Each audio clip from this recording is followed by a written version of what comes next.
જય જિનેન્દ્ર. કરિકા સર્વજ્ઞ શ્રી હેમચંદ્રાચાર્ય વિરચિત સંસ્કૃત પદ્યાત્મક શ્રી ત્રિષષ્ટિ સલકા પુરુષ ચરિત્રના ગુજરાતી ભાષાંતરમાં ભાગ 3 પર્વ 7 અને સર્ગ 8માં આજે આપણે રામે કરેલો સીતાનો પરિત્યાગ એના રિલેટેડ આપણે એનું વર્ણન જોઈશું. તો ચાલો તેમાં આપણે આગળ વધીએ.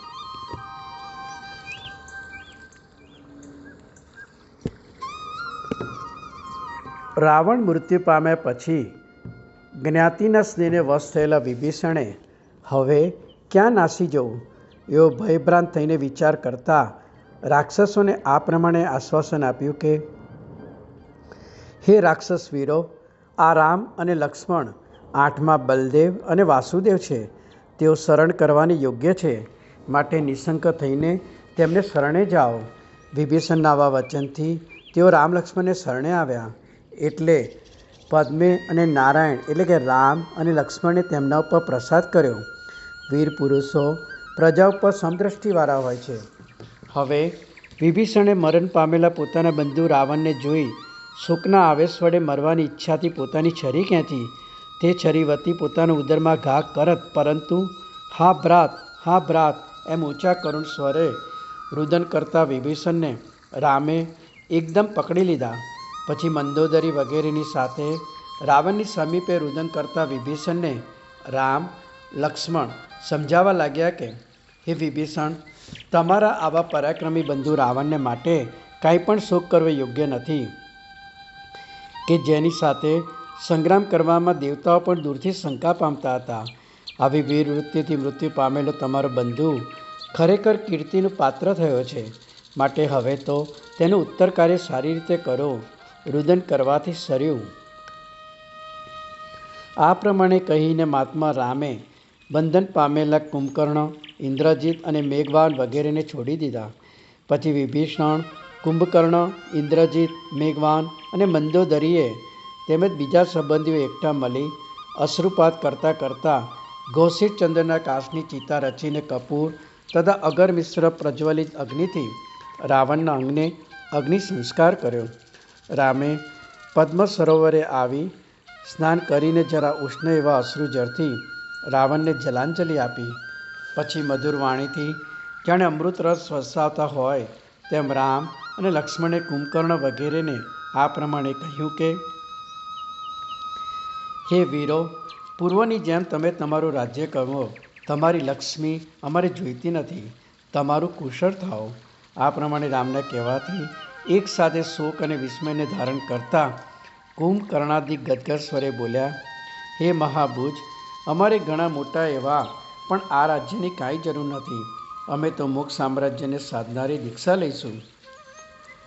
એવા સમયમાં કુસુમાયુધ ઉદ્યાનમાં અપ્રમેય બલ નામે એક ચતુર્જ્ઞાની મુનિ આવ્યા. તેમને તે ઠેકાણે તે જ રાત્રિએ ઉજ્જવળ કેવળજ્ઞાન ઉત્પન્ન થયું. દેવતાઓએ આવીને તેમના કેવળજ્ઞાનનો મહિમા કર્યો. પ્રાતઃકાળે રામ, લક્ષ્મણ અને કુંભકર્ણ વગેરે આવીને તેમને વંદના કરીને ધર્મ સાંભળ્યો. દેશનાને અંતે ઇન્દ્રજીત અને મેઘવાને પરમ વૈરાગ્ય પામીને પોતાના પૂર્વભાવ પૂછ્યા. મુનિ બોલ્યા, આ ભરત ક્ષેત્રને વિશે કૌશાંબી નગરીમાં તમે પ્રથમ અને પશ્ચિમ નામે 2 નિર્ધન બંધુ હતા. એક વખતે ભવદત્ત નામના મુનિ પાસેથી ધર્મ સાંભળીને તેમણે વ્રત ગ્રહણ કર્યું અને કસાય શાંત કરીને વિહાર કરવા લાગ્યા. એક સમયે તે બંને મુનિ ફરતા પાછા કૌશાંબીમાં આવ્યા. ત્યાં વસંતોત્સવમાં ઇન્દ્રમુખી રાણીની સાથે ક્રીડા કરતો ત્યાંનો રાજા નંદીઘોષ તેમને જોવામાં આવ્યો. તેને જોઈ પશ્ચિમ મુનિએ એવું નિવાણું બાંધ્યું કે આ તપસ્યા કરવાથી આવી ક્રીડા કરનારા રાજા અને રાણીનો જ હું પુત્ર થાવ.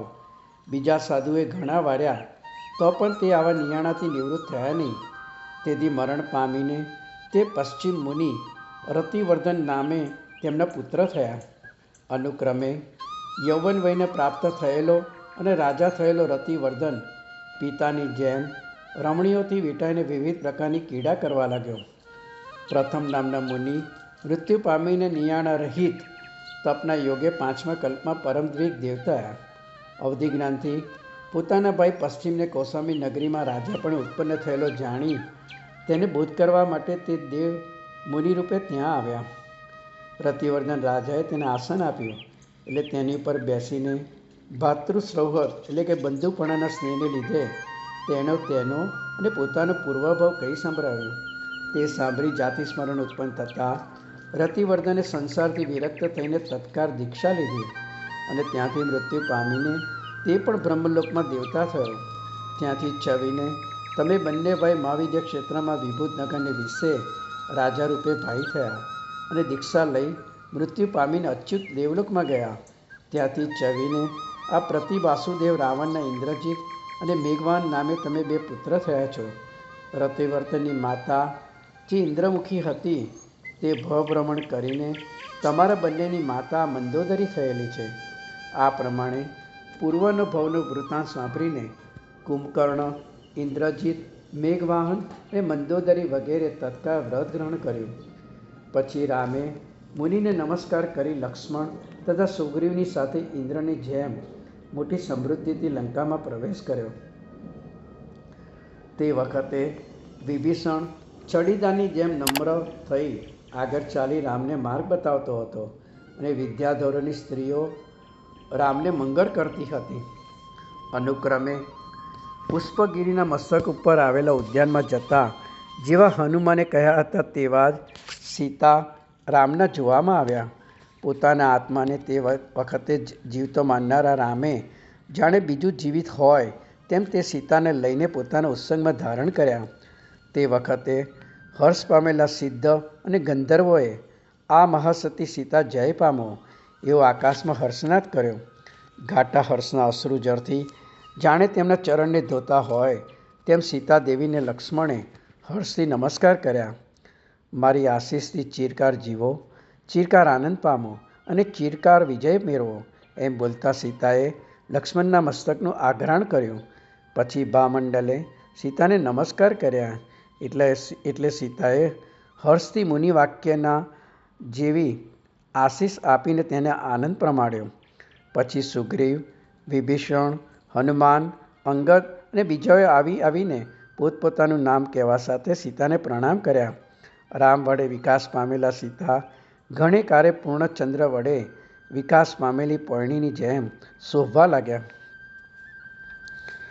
પછી સુગ્રીવ વગેરેથી પરવરેલા રામ સીતાની સાથે ભુવનાલંકાર નામના હાથી ઉપર બેસીને રાવણના મંદિરમાં આવ્યા. ત્યાં હજારો મણિસ્તંભથી યુક્ત એવા શ્રી શાંતિનાથ પ્રભુના ચૈત્યમાં વંદના કરવાની ઈચ્છાએ તેમણે પ્રવેશ કર્યો અને રામે લક્ષ્મણ અને સીતા સાથે વિભીષણે આપેલા પુષ્પાદિક ઉપસ્કરથી શ્રી શાંતિનાથ ભગવાનની પૂજા કરી. પછી વિભીષણની પ્રાર્થનાથી સીતા, લક્ષ્મણ અને સુગ્રીવાદિક પરિવારને લઈને રામ વિભીષણને ઘેર ગયા. ત્યાં વિભીષણને માન આપતા છતાં રામે બધા પરિવાર સાથે દેવાર્ચન, સ્નાન અને ભોજનાદિ કર્યું. પછી રામને સિંહાસન ઉપર બેસાડી વિભીષણે 2 વસ્ત્ર ધારણ કરી અંજલિ જોડીને કહ્યું, હે સ્વામી, આ રત્ન સુવર્ણાદિકના ભંડાર, આ હાથી ઘોડા વગેરે સૈન્ય અને આ રાક્ષસ દીપ તમે ગ્રહણ કરો. હું તમારો એક પારો છું. તમારી આજ્ઞા મેળવીને અમે તમને રાજ્યાભિષેક કરવા ઈચ્છીએ છીએ. માટે આ લંકાપુરીને પવિત્ર કરો અને પ્રસન્ન થઈને મારા ઉપર પણ અનુગ્રહ કરો. રામ બોલ્યા, હે મહાત્મા, પૂર્વે આ લંકાનું રાજ્ય મેં તમને જ આપેલું છે. તે હમણાં ભક્તિની મોહથી પામીને તમે કેમ ભૂલી ગયા? આવી રીતે કહી તેની માગણીનો નિષેધ કરી પોતાની પ્રતિજ્ઞાને પાળનાર રામે પ્રસન્ન થઈને તે જ વખતે લંકાના રાજ્ય ઉપર વિભીષણનો અભિષેક કર્યો. પછી ઇન્દ્ર જેમ સુધર્મા સભામાં આવે તેમ રામ, સીતા, લક્ષ્મણ અને સુગ્રીવાદિકથી પરવર્યા છતાં રાવણને ઘરે આવ્યા. પછી પૂર્વે પરણવાને કબૂલ કરેલી સિંહોદર વગેરે રાજાઓની કન્યાઓને રામની આજ્ઞાથી વિદ્યાધરો ત્યાં લાવ્યા અને પોતપોતાની પ્રતિજ્ઞા પ્રમાણે રામ, લક્ષ્મણ તે કુમારીઓને ખેચરની સ્ત્રીઓથી ગીતમંગર ગવાતે વિધિપૂર્વક પરણ્યા.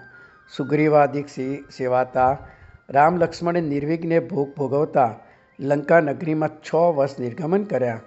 તે સમયે વિંધ્યસ્થલી ઉપર ઇન્દ્રજીત અને મેઘવાહન સિદ્ધિપદને પામ્યા. તેથી ત્યાં મેઘરથ નામે તીર્થ થયું અને નર્મદા નદીમાં કુંભકર્ણ સિદ્ધિ પામ્યા. તેથી તે પૃષ્ઠ રક્ષિત નામે તીર્થ થયું. અહીં અયોધ્યામાં રામ લક્ષ્મણની માતાઓ પોતાના પુત્રોની વાર્તા પણ નહીં જાણવાથી ઘણી દુઃખી થઈ સતી રહેલી હતી. તેવામાં ઘાતકી ખંડમાંથી નારદ ત્યાં આવી ચડ્યા. તેણે ભક્તિથી નમ્ર તેવી તે માતાઓને પૂછ્યું કે તમે ચિંતાતુર કેમ છો? અપરાજિતા બોલ્યા, મારા પુત્ર રામ અને લક્ષ્મણની પિતાની આજ્ઞાથી મારી પુત્રવધુ સીતાને સાથે લઈને વનમાં ગયા છે. ત્યાં સીતાનું હરણ થવાથી તે મહાભુજ પુત્રો લંકામાં ગયા. ત્યાં યુદ્ધમાં રાવણે શક્તિથી લક્ષ્મણને પ્રહાર કર્યો. તે શક્તિનું શલ્ય દૂર કરવાને વિશલ્યને ત્યાં લઈ ગયા. ત્યાર પછી વત્સ લક્ષ્મણ જીવ્યા કે શું થયું તે અમે જાણતા નથી. આ પ્રમાણે કહીને હા વત્સ એમ કરુણ સ્વરે કહેતી અને સુમિત્રાને રોવરાવતી અપરાજિતા અત્યંત રુદન કરવા લાગી. નારદ બોલ્યા, તમે સ્વસ્થ થાઓ. તમારા પુત્રની પાસે હું જઈશ અને તેઓને અહીં લઈ આવીશ. તેમની પાસે એવી પ્રતિજ્ઞા લઈને નારદ લોકો પાસેથી ખબર મેળવી આકાશ માર્ગે ચાલતા લંકામાં રામની પાસે આવ્યા. રામે સત્કાર કરીને નારદને પૂછ્યું કે તમે કેમ પધાર્યા છો? એટલે તેમની માતાઓના દુઃખનું સર્વ વૃત્તાંત નારદે તેઓને કહી સંભળાવ્યું. તેથી દુઃખ પામેલા રામે વિભીષણને કહ્યું કે તમારી ભક્તિથી માતાઓના દુઃખને પણ ભૂલી જઈને અમે અહીં ઘણો કાળ રહ્યા. પણ હવે એ મહાશય, જ્યાં સુધી અમારા વિયોગ દુઃખથી અમારી માતાઓ મૃત્યુ પામે નહીં ત્યાં સુધીમાં અમે સત્વર ત્યાં જઈશું. માટે અમને અનુમતિ આપો. વિભીષણ નમસ્કાર કરીને બોલ્યા, હે સ્વામી, હવે માત્ર 16 દિવસ રહો. ત્યાં સુધીમાં હું મારા કારીગરોથી અયોધ્યાપુરીને રમણીય બનાવી આપું. રામે તથાસ્તુ એમ કહ્યું. એટલે વિભીષણે પોતાના વિદ્યાધર કારીગરોને મોકલીને અયોધ્યાપુરીને 16 દિવસમાં સ્વર્ગપુરી જેવી બનાવી દીધી. રામે સત્કાર કરીને વિદાય કરેલા નારદ અયોધ્યામાં ગયા અને તેમની માતાઓને પુત્રના આગમનના ખબર આપ્યા. પછી 16મે દિવસે જાણે શક્રેન્દ્ર અને ઈશાનેન્દ્ર એકત્ર થયા હોય તેમ રામ અને લક્ષ્મણ સર્વ અંતઃપુર સહિત પુષ્પક વિમાનમાં બેસીને અયોધ્યા તરફ ચાલ્યા. વિભીષણ, સુગ્રીવ અને ભામંડલ પ્રમુખ રાજાઓથી અનુસરાયેલા રામ ક્ષણવારમાં અયોધ્યાપુરી પાસે આવ્યા. પુષ્પક વિમાનમાં બેસીને આવતા બંને બંધુને દૂરથી જોઈને ભરત શત્રુઘ્નની સાથે ગજેન્દ્ર પર બેસી સામા આવ્યા. ભરત નજીક આવ્યા એટલે ઇન્દ્રની આજ્ઞાથી પાલક વિમાનની જેમ રામની આજ્ઞાથી પુષ્પક વિમાન પૃથ્વી પર આવ્યું. પ્રથમ ભરત દૂરથી જ અનુજ બંધુ સાથે ગજેન્દ્રથી ઉપરથી ઉતર્યા. એટલે ઉત્કંઠિત એવા રામ લક્ષ્મણ પણ પુષ્પક વિમાનમાંથી ઉતરી પડ્યા. પછી પગમાં પડેલા અને અશ્રુ સહિત લોચનવાળા ભરતને ઊભા કરી રામ તેમના મસ્તક ઉપર વારંવાર ચુંબન કરતા છતાં તેને આલિંગન દઈને મળ્યા અને ચરણમાં આલોટતા શત્રુઘ્નને પણ ઉઠાડી પોતાના વસ્ત્રથી તેના શરીરને લૂછી આલિંગન કર્યું. ભરત અને શત્રુઘ્ન લક્ષ્મણને નમ્યા એટલે લક્ષ્મણે ભુજા પ્રસારીને સંભ્રમથી ગાઢ આલિંગન કર્યું. પછી રામ 3 અનુજ બંધુઓની સાથે પુષ્પક વિમાનમાં આરૂઢ થયા અને પુષ્પક વિમાનને ત્વરાથી અયોધ્યામાં પ્રવેશ કરવાની આજ્ઞા આપી. આકાશમાં અને ભૂમિમાં વાજિંત્રો વાગતે સતે રામ અને લક્ષ્મણે હર્ષ સહિત પોતાની અયોધ્યાપુરીમાં પ્રવેશ કર્યો. તે સમયે મેઘને મયુર જુએ તેમ ઉત્કંઠિત અને ઉન્મુખ થયેલા પૂરજનો અનિમેષ નેત્રે રામ લક્ષ્મણને જોવા લાગ્યા અને નિર્ભવ સ્તુતિ કરવા લાગ્યા. સ્થાને સ્થાને પૂરજનો સૂર્યની જેમ જેમને અર્ધ્ય આપતા હતા તેવા અને પ્રસન્ન મુખવાળા રામ લક્ષ્મણ અનુક્રમે પોતાના મહેલ પાસે આવ્યા. સૂરજજનના હૃદયને આનંદ આપનારા રામ લક્ષ્મણ સીતાની સાથે પુષ્પક વિમાનમાંથી ઉતરી માતૃગૃહમાં આવ્યા. બંને ભાઈઓએ દેવી અપરાજિતાને અને બીજી માતાઓને નમસ્કાર કર્યા. માતાઓએ આશીષ આપી. પછી સીતા, વિસલ્યા વગેરે અપરાજિતાને અને બીજી સાસુઓને તેમના ચરણ કમરમાં લલાટ મૂકી પ્રણામ કર્યા. એટલે તમે પણ અમારી આશીષથી અમારી માફક વીરપુત્રોને જન્મ આપનારી થાઓ, એવી તેમણે વહુઓને આશીષ આપી. અપરાજિતા દેવી વારંવાર હાથ વડે લક્ષ્મણને સ્પર્શ કરતા અને મસ્તકમાં ચુંબન કરતા બોલ્યા, હે વત્સ, સારે ભાગ્યે મને તમારા દર્શન થયા છે. હું તો તમે હમણાં જ ફરીવાર જન્મ્યા છો એમ માનું છું, કારણ કે તમે વિદેશ ગમન કરી વિજય મેળવીને આવ્યા છો. આ રામે અને સીતાએ તમારી સેવાથી જ વનવાસના તે પ્રકારના કષ્ટો ઉલ્લંઘન કર્યા છે. લક્ષ્મણ બોલ્યા, હે માતા, વનવાસમાં પિતાની જેમ આર્યબંધુ રામે અને તમારી જેમ સીતાએ મારું લાલન કરેલું છે. તેથી હું તો વનમાં પણ સુખમાં જ રહેલો હતો. મારા સ્વેચ્છાધારી દુર્લી લલિતથી જ આર્યબંધુ રામને દુશ્મનોની સાથે વેર થયું અને તેથી જ સીતાનું હરણ થયું. હે દેવી, તે વિશે વધારે શું કહેવું? પરંતુ હે માતા, તમારા આશીષથી શત્રુરૂપ સાગરનું ઉલ્લંઘન કરીને પરિવાર સહિત રામભદ્ર કુશળતાએ અહીં આવેલા છે. આ પ્રમાણે વાર્તાલાપ થયા પછી રામની આગળ એક પેદલ રૂપે રહેવા ઈચ્છતા ભરતે હર્ષથી અયોધ્યા નગરીમાં મોટો ઉત્સવ કરાવ્યો. અન્યદા ભરતે રામભદ્રને પ્રણામ કરીને કહ્યું કે, હે આર્ય, તમારી આજ્ઞાથી આટલો કાળ મેં રાજ્ય ધારણ કર્યું. આ રાજ્યને પારવામાં તમારી આજ્ઞારૂપી અર્ગલા જો આડી આવી ના હોત તો હું પિતાની સાથે તે વખતે દીક્ષા ગ્રહણ કરત. માટે હવે મને વ્રત લેવાની આજ્ઞા આપો અને આ રાજ્ય તમે ગ્રહણ કરો. સંસારથી ઉદ્વેગ પામેલો હું હવે તમારા આવ્યા પછી આ રાજ્યમાં રહેવાનું ઉત્સાહી નથી. રામ અશ્રુયુક્ત નેત્રે બોલ્યા, હે વત્સ, આવું શું બોલો છો? જેમ કરતા હતા તેમ તમે રાજ્ય કરો. અમે તો તમારા તેડાવાથી જ અહીંયા આવ્યા છે. માટે રાજ્ય સહિત અમારો ત્યાગ કરીને અમને વિરહવ્યથા શા માટે આપો છો? તમે રાજ્યમાં રહો અને પૂર્વની જેમ મારી આજ્ઞા માનો. આ પ્રમાણે આગ્રહ કરતા રામને જાણીને ભરત પ્રણામ કરીને ત્યાંથી ચાલ્યા જવા લાગ્યા. એટલે લક્ષ્મણે ઉઠી હાથ વડે પકડી રાખ્યા. તેવી રીતે વ્રત લેવાનો નિશ્ચય કરીને આવેલા ભરતને જાણીને સીતા અને વિસલ્યા વગેરે સસંભ્રમ થઈને ત્યાં આવ્યા અને ભરતનો વ્રત લેવાનો આગ્રહ ભૂલાવવા માટે તેમણે જર ક્રીડાનો વિનોદ કરવા ભરતને પ્રાર્થના કરી. તેમના અતિ આગ્રહથી ભરત અંતઃપુર સહિત ક્રીડા કરવા લાગ્યા અને પોતે વિરક્ત છતાં ક્રીડા સરોવરમાં મુહૂર્ત પર્યંત તેમની સાથે ક્રીડા કરી. પછી જરમાંથી નીકળીને ભરત રાજહંસની જેમ સરોવરના તીર ઉપર આવ્યા. તેવામાં ભુવનાલંકાર નામનો હાથી સ્તંભનું ઉન્મૂલન કરીને ત્યાં આવ્યો. મદાન છતાં પણ તે ગજેન્દ્ર ભરતના દર્શનથી સજ્ઞ મદરહિત થઈ ગયો અને તેને જોઈને ભરત પણ હર્ષ પામ્યા. ઉપદ્રવકારક તે હાથીને છૂટી ગયેલો સાંભળી રામ લક્ષ્મણ સામંતો સહિત તેને બાંધવાને માટે સંભ્રમથી તેની પછવાડે આવ્યા. રામની આજ્ઞાથી મહાવ્રતો તે હાથીને ખીલે બાંધવા લઈ ગયા. એવામાં દેશભૂષણ અને કુલભૂષણ નામના બે મુનિ ત્યાં આવ્યા. તેઓના ઉદ્યાનમાં સમોસરાને ખબર સાંભળી તે મહામુનિઓને વાંધવા રામ, લક્ષ્મણ અને ભરત પરિવાર સહિત ત્યાં ગયા. તેમને વંદના કરીને રામે પૂછ્યું, હે મહાત્મા, મારો ભુવનાલંકાર હાથી ભરતને જોવાથી મદરહિત કેમ થઈ ગયો? દેશભૂષણ કેવરી બોલ્યા, પૂર્વે શ્રી ઋષભદેવ ભગવંતની સાથે 4000 રાજાઓએ દીક્ષા લીધી હતી.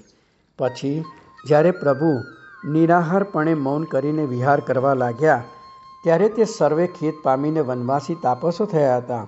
તેમાં પદ્માદન અને સુપ્રભ નાજાના ચંદ્રોદય અને સૂર્યોદય નામે બે પુત્રો હતા. તેઓએ ત્યાર પછી ચિરકાળ ભવભ્રમણ કર્યું. અનુક્રમે ચંદ્રોદય ગજપુરમાં હરિમતી રાજાની ચંદ્રલેખાની રાણીની કુક્ષીથી કુલંકર નામે પુત્ર થયો અને સૂર્યોદય પણ તે જ નગરમાં વિશ્વભૂતિ બ્રાહ્મણની અગ્નિકુંડા સ્ત્રીથી શ્રુતિરતિ નામે પુત્ર થયો. અનુક્રમે કુલંકર રાજા થયો. અન્યદા તે તાપસના આશ્રમમાં જતો હતો. ત્યાં અવધિજ્ઞાની અભિનંદન નામના સાધુએ તેને આ પ્રમાણે કહ્યું, હે રાજા, તું જેની પાસે જાય છે તે તાપસ પંચાંગની તપ કરે છે. ત્યાં દહન કરવાને માટે લાવેલા કાષ્ઠમાં એક સર્પ રહેલો છે. તે સર્પ પૂર્વ ભવે ક્ષેમંકર નામે તમારો પિતામહ હતો. માટે તે કાષ્ઠ ફડાવી યત્નથી તેને બહાર કઢાવીને તેની રક્ષા કર. તે વચન સાંભળી રાજા આકુર વ્યાકુર થઈ ગયો અને તત્કાળ ત્યાં જઈને કાષ્ઠને ફડાવ્યું. તેની અંદર મુનિના કહેવા પ્રમાણે સર્પને રહેલો જોઈ તે અત્યંત વિસ્મય પામ્યો. તે જ વખતે કુલંકર રાજાને દીક્ષા લેવાની ઈચ્છા થઈ. તેવામાં પેલો શ્રુતિરથી બ્રાહ્મણ ત્યાં આવીને આ પ્રમાણે કહેવા લાગ્યો: આ તમારો ધર્મ કંઈ આમ્રય રહિત નથી. તથાપિ જો તમારે દીક્ષા લેવાનો આગ્રહ હોય તો છેવટની વયમાં દીક્ષા લેજો. અત્યારે શા માટે ખેદ પામો છો? આ પ્રમાણે શ્રુતિરથી બ્રાહ્મણની વાણી સાંભળીને રાજાનો દીક્ષા લેવાનો ઉત્સાહ જરા ભગ્ન થઈ ગયો. એટલે હવે મારે શું કરવું તેમ તે વિચાર કરવા લાગ્યો અને સંસારમાં સ્થિત થયો. તેને શ્રીદામા નામે એક રાણી હતી. તે શ્રુતિરથી પુરોહિતની સાથે સદા આસક્ત હતી. એક વખત એ દુર્મતી રાણીને એવી શંકા થઈ કે જરૂર અમારો સંબંધ રાજાએ જાણ્યો છે, માટે તે અમને મારે નહીં ત્યાં સુધીમાં હું તેને મારી નાખું એમ ધારી પુરોહિતની સંમતિથી તે શ્રીદામાએ વિષ આપીને પોતાના પતિ કુલંકર રાજાને મારી નાખ્યો. અનુક્રમે તે શ્રુતિરથી પણ મૃત્યુ પામ્યો અને બંને ચિરકાળ ભવભ્રમણ કરીને નાના પ્રકારની યોનિમાં પતિત થયા. કેટલેક કાળે રાજગૃહ નગરમાં કપિલ નામના બ્રાહ્મણની સાવિત્રી નામની સ્ત્રીથી વિનોદ અને રમણ નામે બે જોડલા પુત્ર થયા. રમણ વેદ ભણવાને માટે દેશાંતર ગયો. કેટલેક કાળે વેદ ભણીને રાજગૃહ નગરમાં રાત્રે આવ્યો. આ અકાળે આવ્યો છે એવું ધારી દરવાને તેને નગરમાં પેસવા દીધો નહીં. એટલે સર્વને સાધારણ એવા એક યક્ષ મંદિરમાં તે રાત્રિવાસો રહ્યો. તે સમયે વિનોદની શાખા નામની સ્ત્રી દત્ત નામના એક બ્રાહ્મણની સાથે સંકેત કરીને ત્યાં આવી. તેની પાછળ વિનોદ પણ આવ્યો. અગાઉથી ત્યાં સૂતેલા રમણને તે સ્ત્રીએ દત્ત જાણીને ઉઠાડ્યો અને તેની સાથે રતિ ક્રીડા કરી. તે જોઈ વિનોદે નિશંકપણે ખડગથી રમણને મારી નાખ્યો. એટલે શાખાએ રમણની છરી વડે વિનોદને પણ મારી નાખ્યો. તે બંને પાછા ચિરકાળ ભ્રમણ કરીને વિનોદ ધન નામે એક ધનાઢ્ય શ્રેષ્ઠનો પુત્ર થયો. રમણ પણ ભ્રમણ કરીને તે ધનની લક્ષ્મીની નામની સ્ત્રીની કુક્ષિથી ભૂષણ નામે પુત્ર થયો. ધનના કહેવાથી તે 32 શ્રેષ્ઠી કન્યાઓની સાથે પરણ્યો. એકવાર તેઓની સાથે ક્રીડા કરતો ભૂષણ રાત્રે પોતાની ઘરની અગાસીમાં બેઠો હતો. તેવામાં રાત્રિના ચોથા પહોરે શ્રીધર નામના મુનિને કેવળ જ્ઞાન ઉત્પન્ન થતાં દેવતાઓએ આરંભેલો મહોત્સવ તેને જોવામાં આવ્યો. તે જોઈ ભૂષણને ધર્મના પરિણામ થયા. તેથી તત્કાળ અગાસીમાંથી નીચે ઉતરીને તે મુનિને બાંધવા લાગ્યો. માર્ગમાં તેને સર્પ ડસ્યો. એટલે શુભ પરિણામથી મૃત્યુ પામીને તે ચિરકાળ સુગતિઓમાં ભ્રમણ કરી જંબુદ્વીપના અપરવિદે ક્ષેત્રમાં રત્નપુર નગરને વિશે અચલ નામના ચક્રવર્તીની હરિણી નામની સ્ત્રીથી પ્રિયદર્શન નામે ધર્મ તત્પર પુત્ર થયો. તે બાલ્યાવસ્થાથી જ દીક્ષા લેવાની ઈચ્છાવાળો હતો. છતાં પિતાના આગ્રહથી તે 3000 કન્યાઓને પરણ્યો. તથાપિ તે સંવેગમાં લીન રહ્યો. ગૃહવાસમાં પણ 64,000 વર્ષ પર્યંત ઉત્કૃષ્ટ તપ કરીને મૃત્યુ પામીને તે બ્રહ્મલોકમાં દેવતા થયો. પેલો ધન સંસારમાં ભમી પોતનપુરમાં અગ્નિમુખ બ્રાહ્મણની શકુના નામની સ્ત્રીથી પેલો ધન નામનો વ્યક્તિ સંસારમાં ભમી પોતનપુરમાં અગ્નિમુખ બ્રાહ્મણની શકુના નામની સ્ત્રીથી મૃદુમતી નામે પુત્ર થયો. અવિનિત થવાથી પિતાએ તેને ઘરની બહાર કાઢી મૂક્યો. તે ભમતો ભમતો સર્વ કરાઓમાં ચતુર એવો ધૂર્ત બન્યો અને ફરીવાર ઘેર આવ્યો. દેવદૂત્ય રમવામાં તે કોઈનાથી જીતાતો નહીં. તેથી દિવસે દિવસે તે દેવસ્માન મૃદુમતીએ ઘણું ધન ઉપાર્જન કર્યું. વસંતસેના નામની વેશ્યાની સાથે ભોગ ભોગવી છેવટે દીક્ષા લઈ તે પણ બ્રહ્મદેવલોકમાં દેવતા થયો.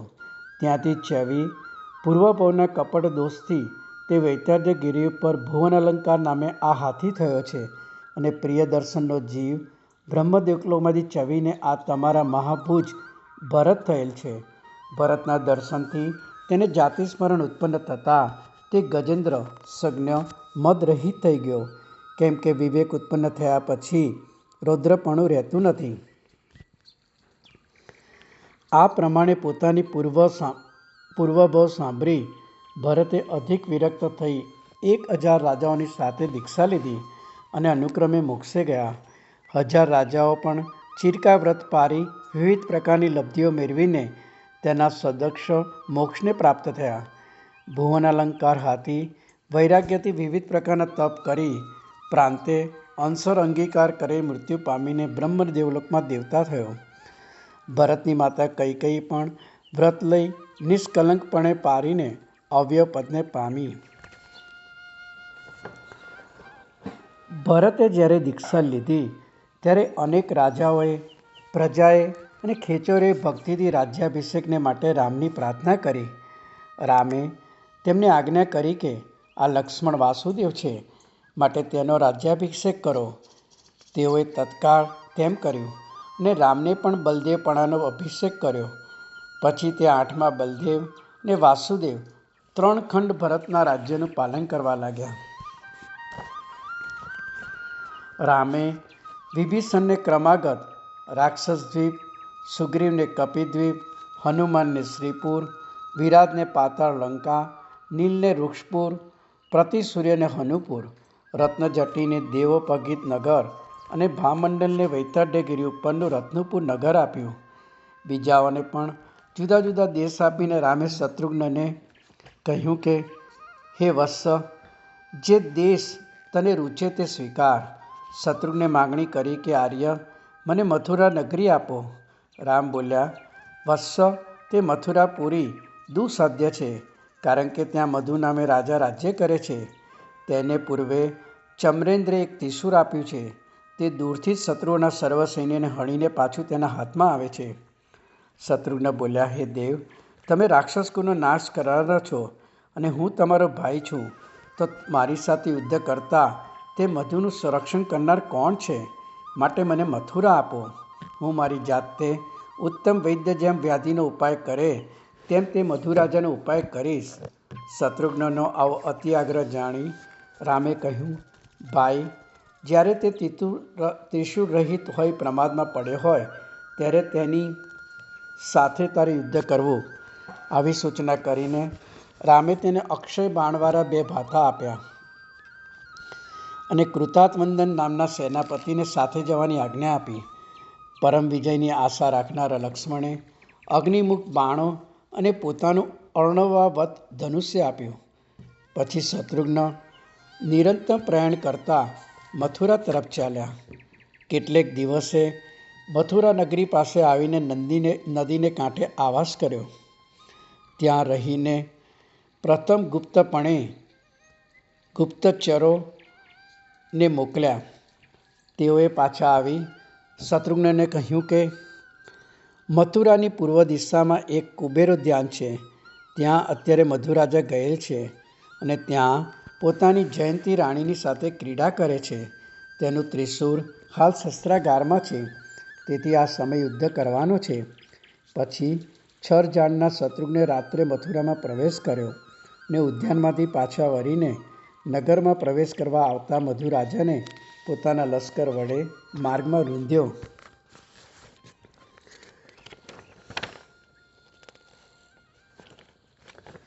પછી રામાયણના રણના આરંભમાં જેમ ખરને લક્ષ્મણે માર્યો હતો તેમ શત્રુઘ્ને મધુના લવન નામના પુત્રને રણના આરંભમાં જ મારી નાખ્યો.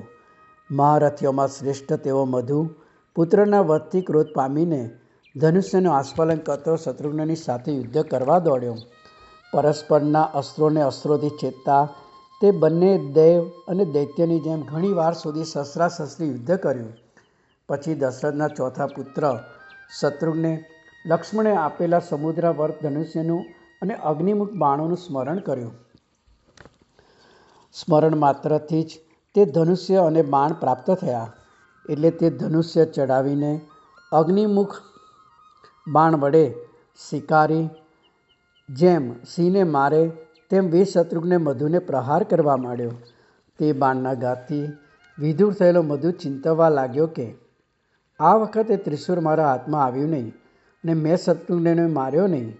વળી મારો જન્મ પણ નિષ્ફળ ચાલ્યો ગયો, કેમ કે મેં શ્રી જિનેન્દ્રની પૂજા કરી નહીં, ચૈત્યો કરાવ્યા નહીં અને દાન પણ આપ્યું નહીં. આવું ચિંતન કરતો મધુ ભાવચારિત્ર અંગીકાર કરી નમસ્કાર મંત્રના સ્મરણમાં તત્પર થઈને મૃત્યુ પામીને સનતકુમાર દેવલોકમાં મહર્દિક દેવતા થયો.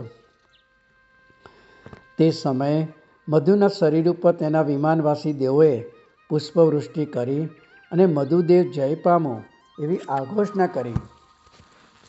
પેલું દેવતારૂપ ત્રિશૂળ ચમરેન્દ્રની પાસે ગયું અને શત્રુઘ્ને છળથી મધુને માર્યો તે વાર્તા કહી. પોતાના મિત્રના વધથી ક્રોધ પામેલ ચમરેન્દ્ર પોતે શત્રુઘ્નને મારવા માટે ચાલ્યા. એટલે વેણુધારી નામના ગરુડપતિ ઇન્દ્રે પૂછ્યું કે તમે ક્યાં જાઓ છો? ચમરેન્દ્રે કહ્યું કે મારા મિત્રને હણનાર શત્રુઘ્ન મથુરામાં રહેલ છે, તેને મારવા માટે જાઉં છું. એટલે વેણુધાર ઇન્દ્ર બોલ્યા, રાવણે ધર્મેન્દ્ર પાસેથી અમોદ વિદ્યા શક્તિ મેળવી હતી. તે શક્તિને પણ ઉત્કૃષ્ટ પુણ્યવાળા લક્ષ્મણ વાસુદેવે જીતી લીધી છે અને તેણે રાવણને પણ મારી નાખ્યો છે. તો તેની આગળ તેનો સેવક મધુ તે કોણ માત્ર છે? તે લક્ષ્મણની આજ્ઞાથી શત્રુઘ્ને રણમાં મધુને મારી નાખ્યો છે. ચમરેન્દ્ર બોલ્યા, તે શક્તિને જે લક્ષ્મણે જીતી તે વિશલ્યા કન્યાના પ્રભાવથી જીતેલી છે અને હવે તો તે વિશલ્યા પરણેલી છે, તેથી તેનો પ્રભાવ ચાલ્યો ગયો છે, માટે તેનાથી શું થવાનું છે? તેથી હું અવશ્ય એ મિત્રઘાતકને મારવા જઈશ. આ પ્રમાણે કહીને ચમરેન્દ્ર રોષથી શત્રુઘ્નના દેશમાં ગયા. ત્યાં તેના શુભ રાજ્યમાં તેણે સર્વ લોકોને સ્વસ્થ જોયા. એટલે ચમરેન્દ્રે વિચાર કર્યો કે પ્રથમ પ્રજામાં ઉપદ્રવ કરીને આ મધુના રીપુને અકળાવી દઉં. એવી બુદ્ધિથી તેણે શત્રુઘ્નની પ્રજામાં વિવિધ પ્રકારના વ્યાધિઓ ઉત્પન્ન કર્યા. કુળદેવતાએ આવીને શત્રુઘ્નને આ વ્યાધિઓ થવાનું કારણ જણાવ્યું. એટલે તે અયોધ્યામાં રામ લક્ષ્મણની પાસે ગયો. એવા સમયમાં દેશભૂષણ અને કુલભૂષણ મુનિ વિહાર કરતા ત્યાં આવ્યા. રામ, લક્ષ્મણ અને શત્રુઘ્ને તેમની સમીપે જઈને વંદના કરી. પછી રામે પૂછ્યું, આ શત્રુઘ્નને મથુરા લેવાનો આગ્રહ કેમ થયો? દેશભૂષણ મુનિ બોલ્યા, શત્રુઘ્નનો જીવ મથુરામાં અનેક વાર ઉત્પન્ન થયેલો છે. એક વખતે તે શ્રીધર નામે બ્રાહ્મણ થયો હતો. તે રૂપવાન અને સાધુઓનો સેવક હતો. અન્યદા તે માર્ગે ચાલ્યો જતો હતો. તેવામાં રાજાની મુખ્ય રાણી લલિતાએ તેને દીઠો. એટલે તેની ઉપર રાગ ઉત્પન્ન થતાં તેણે તેને ક્રામ ક્રીડાની ઈચ્છાથી પોતાની પાસે બોલાવ્યો. તે સમયે અકસ્માત રાજા આવી ચડ્યા. તેને જોઈ લલિતા ક્ષોભ પામી. એટલે તત્કાર તેણે આ ચોર એવો પુકાર કર્યો. રાજાએ તેને પકડી લીધો. રાજાના આદેશથી તેને રાજસેવકો વધ સ્થાને લઈ ગયા. તે વખતે તેણે વ્રત લેવાની પ્રતિજ્ઞા કરી. એટલે કલ્યાણ નામના મુનિએ તેને છોડાવ્યો. મુક્ત થયા પછી તરત જ તેણે દીક્ષા લીધી અને તપસ્યા કરીને દેવલોકમાં ગયો. ત્યાંથી ચવીને મથુરાપુરીમાં ચંદ્રપ્રભ રાજાની રાણી કાંચનપ્રભાની કુક્ષીથી તે અચલ નામે પુત્ર થયો. તે ચંદ્રપ્રભ રાજાને ઘણો પ્રિય થયો. તેને ભાનુપ્રભ વગેરે બીજા 8 અગ્રજ સાપન્ન બંધુઓ હતા. એટલે કે ઓરમાન માથાથી થયેલા મોટા ભાઈઓ હતા. તેઓએ જાણ્યું કે આ રાજાને પ્રિય છે, માટે એ જ રાજા થશે. તેથી તેમ ના થવા દેવા માટે તેને મારવાનો તેઓએ આરંભ કર્યો. તે વિચાર મંત્રીના જાણવામાં આવતા તેણે અચલને ખબર આપ્યા. એટલે અચલ ત્યાંથી નાસી ગયો. વનમાં ભમતા તેને એક મોટો કાંટો વાગ્યો. તેની પીડાથી તે આક્રંદ કરવા લાગ્યો. હવે શ્રાવસ્તી નગરીનો રહેનારો અને પિતાના કાઢી મૂકવાથી વનમાં આવેલો અંક નામે કોઈ પુરુષ માથે ઈંધણનો ભારો લઈને જતો હતો. તેણે તે અચલને દીઠો. એટલે કાષ્ઠનો ભારો નીચે મૂકી તેણે તેના પગમાંથી કાંટો કાઢ્યો. અચલ હસ પામી તેના હાથમાં કાંટો આપી બોલ્યો, હે ભદ્ર, તમે બહુ સારું કર્યું. હવે જ્યારે તમે સાંભળો કે મથુરાપુરીમાં અચલ રાજા થયેલ છે, ત્યારે તમે ત્યાં આવજો. તમે મારા પરમ ઉપકારી છો. પછી અચલ ત્યાંથી કૌશાંબી નગરીએ ગયો. ત્યાં ઇન્દ્રદત્ત રાજાને સિંહ ગુરુની પાસે ધનુષ્યનો અભ્યાસ કરતા તેણે દીઠા. પછી તેણે સિંહાચાર્ય અને ઇન્દ્રદત્તને પોતાનું ધનુષ્ય ચાતુર્ય બતાવ્યું. તેથી હર્ષ પામેલા ઇન્દ્રદત્તે તેને કેટલીક પૃથ્વી સાથે પોતાની દત્તા નામની પુત્રી અર્પણ કરી.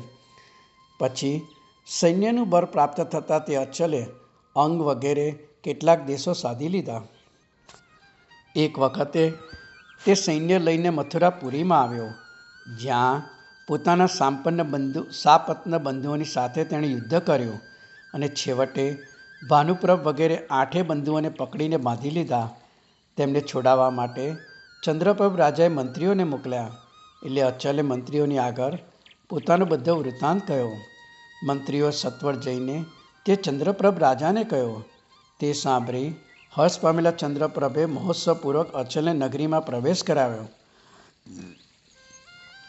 અનુક્રમે તે સૌથી નાનો, છતાં રાજાએ તેને રાજ્યો પર બેસાડ્યો અને ભાનુપ્રભ વગેરેને કાઢી મૂક્યા. ત્યારે અચલે તેમને માંડ માંડ રખાવ્યા અને પોતાના અદ્રષ્ટ સેવકો કર્યા. એક વખતે નાટ્યશાળામાં રહેલા અંકને પ્રતિહારોથી ધક્કા ખાતા જ દીઠો. એટલે અચલે તેને પોતાની પાસે બોલાવી મંગાવ્યો અને તેની જન્મભૂમિ શ્રાવસ્તી નગરી તેને પાછી આપી.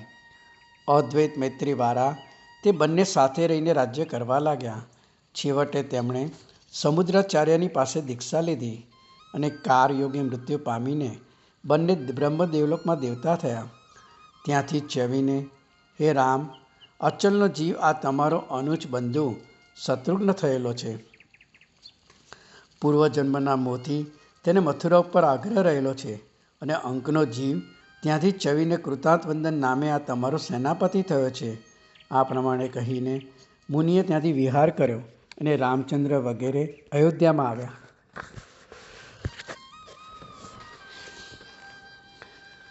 પ્રભાપુરના રાજા શ્રીનંદનની ધારણી નામે સ્ત્રીને અનુક્રમે 7 પુત્રો થયા.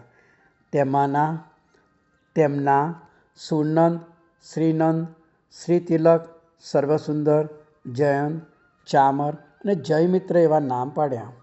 ત્યાર પછી 8મો પુત્ર 1 માસનો થયો એટલે તેને રાજ્ય પર બેસાડીને શ્રીનંદને પોતાના 7 પુત્રો સહિત પ્રીતિકર ગુરુની પાસે દીક્ષા લીધી. શ્રીનંદન વ્રત પાળીને મોક્ષે ગયા અને સુરનંદાદિક 7 પુત્રો તપની શક્તિથી જંગાચરણ લબ્ધિવાળા થયા.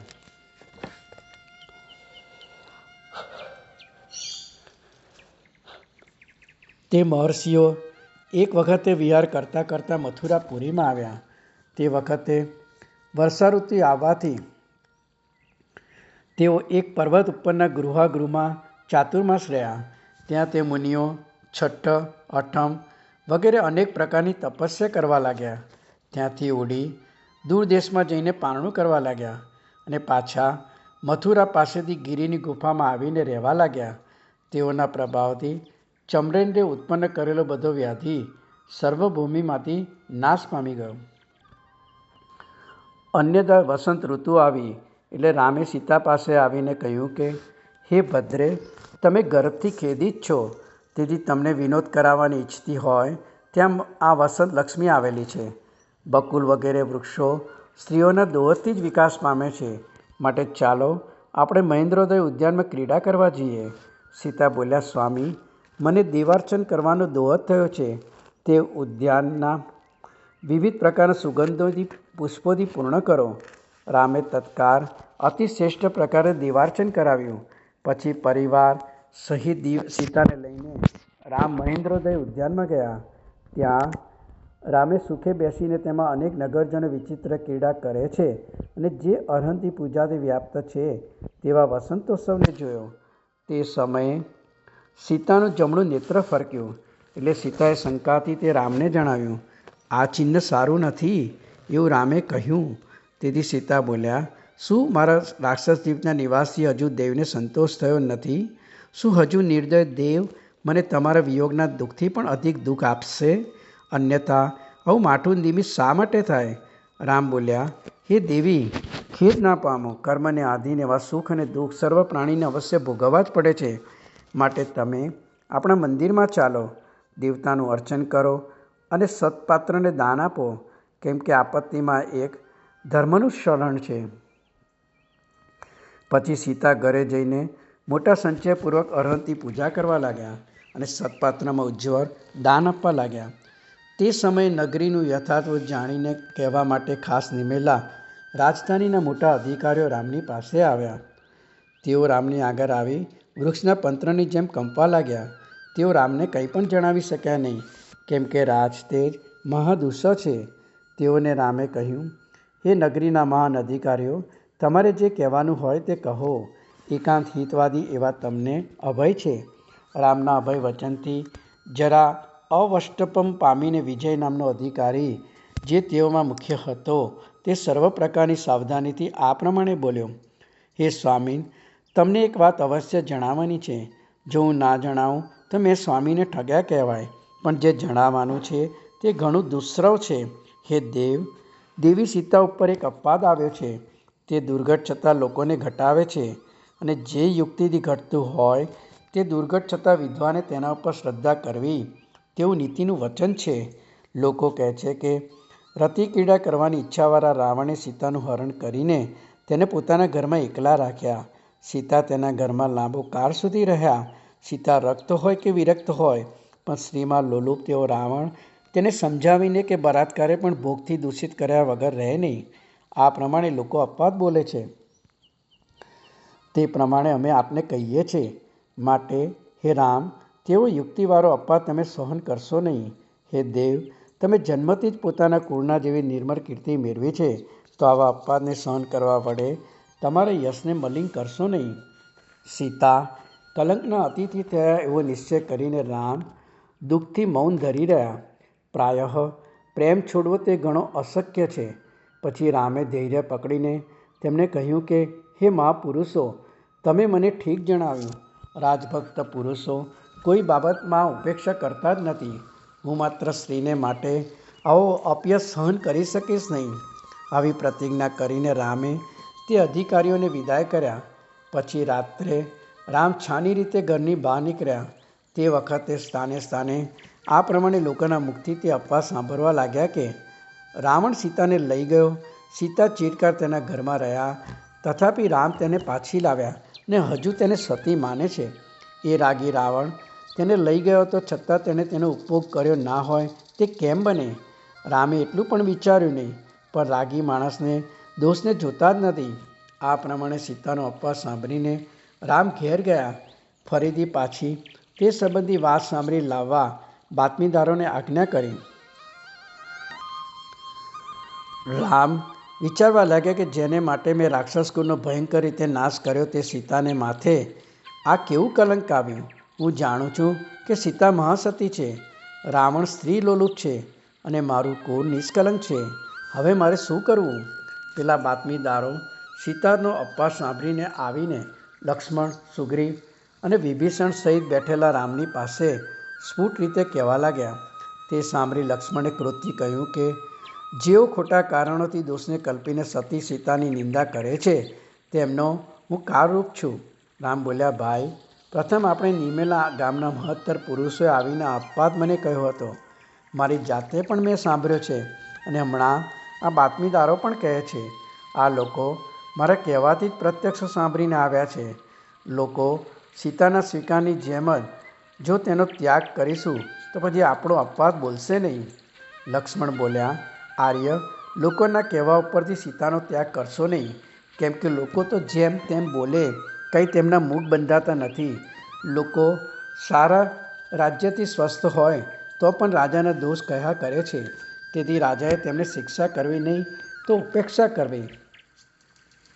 રામ બોલ્યા, લોકો એવા હોય તે વાત કરી છે, પણ જે વાત સર્વલોકને વિરુદ્ધ લાગે તેનો યશસ્વી પુરુષે સદા ત્યાગ કરવો. આ પ્રમાણે કહી રામે કૃતાર્થવર્ધન નામના સેનાપતિને આજ્ઞા કરી કે સીતા ગર્ભવતી છે, તે છતાં તેને અરણ્યમાં મૂકી આવો. તે સાંભળી લક્ષ્મણે રુદન કરતા છતાં રામના ચરણમાં પડીને કહ્યું, હે આર્ય, આ મહાસતી સીતાનો ત્યાગ કરવો યોગ્ય નથી. રામે કહ્યું કે હવે તે વિશે તમારે મને કંઈ પણ કહેવું નહીં. તે સાંભળી વસ્ત્ર વડે મુખને ઢાંકીને રુદન કરતા લક્ષ્મણ ઘરમાં ગયા. પછી રામે કૃતાંતવંદનને કહ્યું કે સમેશિકાની યાત્રાના મેષથી સીતાને વનમાં લઈ જા, કારણ કે તેનો એવો મનોરથ પણ છે. પછી સેનાપતિ આવીને સમેશિકાની યાત્રા સંબંધી રામની આજ્ઞા સીતાને જણાવી અને તેને રથમાં બેસાડીને ચાલ્યો. સીતા રથમાં બેસીને ચાલ્યા તે વખતે ઘણા અપશુકનો થવા લાગ્યા. તથાપિ સરળતાને લીધે તે શંકા રહિત બેસી રહ્યા. અનુક્રમે ઘણે દૂર નીકળી ગયા પછી ગંગાસાગર ઉતરી સિંહ નિનાદક નામના અરણ્યમાં પહોંચ્યા. એટલે કૃતાંતવંદન કંઈક વિચાર કરતો ઊભો રહ્યો. તેના નેત્રમાંથી અશ્રુ પડવા લાગ્યા અને તેનું મુખ ગ્લાનિ પામી ગયું. તે જોઈને સીતા બોલ્યા, સેનાપતિ, તમે શોક સહિત હો તેમ દુઃખી મને અહીં કેમ ઊભા રહ્યા છો? કૃતાંતવંદન બોલ્યો, હે માતા, હું દુર્વચન સી રીતે બોલી શકું? સેવકપણાથી દૂષિત એવા મારે આ અકૃત્ય કરવું પડ્યું છે. દેવી, તમે રાક્ષસને ઘેર રહ્યા તે સંબંધી લોકાપવાદથી ભય પામીને રામે આ ગાઢ વનમાં તમને ત્યજી દીધેલા છે. જ્યારે બાતમીદારોએ તમારો લોકાપવાદ જણાવ્યો ત્યારે રામ તમારો ત્યાગ કરવા તૈયાર થયા. તે વખતે લોક ઉપર ક્રોધથી રાતા નેત્ર કરતો લક્ષ્મણ રામને ઘણા વાર્યા, પણ રામને તેમને સિદ્ધાજ્ઞાથી અટકાવ્યા. એટલે તે રોતા રોતા ચાલ્યા ગયા. પછી મને તેમણે આ કાર્ય કરવાની આજ્ઞા કરી. હે દેવી, હું ઘણો પાપી છું. અનેક પ્રકારના હિંસક પ્રાણીઓથી ભરપૂર અને મૃત્યુના ગૃહરૂપ આ અરણ્યમાં મારાથી ત્યજાયેલા તમે કેવળ તમારા પ્રભાવથી જ જીવશો. સેનાપતિના આવા વચન સાંભળીને સીતા મૂર્છા પામીને રથમાંથી પૃથ્વી પર પડી ગયા. સેનાપતિ તેમને મરણ પામેલા ધારી પોતાને પાપી માનીને અત્યંત રુદન કરવા લાગ્યો. થોડી વારે વનના શીતળ વાયુથી સીતા કંઈક સચેત થયા, પરંતુ તેવી રીતે વારંવાર મૂર્છા અને ચેતના પામવા લાગ્યા. તે પ્રમાણે ઘણો વખત વ્યતીત થયા પછી તે સ્વસ્થ થઈને બોલ્યા, અહીંથી અયોધ્યા કેટલે દૂર છે? અથવા રામ ક્યાં રહેલા છે? સેનાપતિ બોલ્યો, હે દેવી, અયોધ્યા નગરી અહીંથી ઘણી દૂર છે. તે વિશે શું પૂછવું? અને ઉગ્ર આજ્ઞા કરવાવાળા રામની તો વાર્તા કરવાથી સર્યું. આવા તેના વચન સાંભળ્યા છતાં રામ ભક્ત સીતા ફરીવાર બોલ્યા, હે ભદ્ર, મારો આટલો સંદેશો રામને બરાબર કહેજો કે જો તમે લોકાપવાદથી ભય પામ્યા હતા તો તમે મારી પરીક્ષા કેમ ન કરી? સર્વ લોકો જ્યારે શંકા પડે છે ત્યારે દિવ્ય વગેરેથી પરીક્ષા કરે છે. હું મંદભાગ્યવાળી તો આ વનમાં પણ મારા કર્મને ભોગવીશ, પરંતુ તમે આ કામ તમારા વિવેકને કે કુરને યોગ્ય કર્યું નથી. હે સ્વામી, જેવી રીતે દુર્જનની વાણીથી તમે મને એકદમ છોડી દીધી, તેમ મિથ્યાદ્રષ્ટિની વાણીથી શ્રી જીનભાષિત ધર્મને છોડશો નહીં.